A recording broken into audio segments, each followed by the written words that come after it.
How can I round to at most 2 decimal places? Only if necessary. I'd like to round at most 2 decimal places, but only if necessary. Example. Input 10. 1.777. 9.1. Output 10. 1.78. 9.1. How can I do this in JavaScript? Use math round. Num times 100, divided by 100.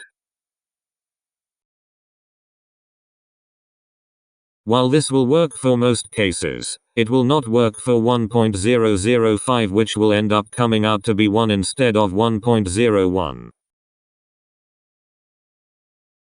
For those of you that don't get it, this technique is called scaling. Basically what the answer does here is bring 2 figures across the decimal point, turning the figure into a whole number to avoid all the crazy floating point issues. Round that and then translate it back into what it was before by dividing by 100, and you have your answer to 2dp.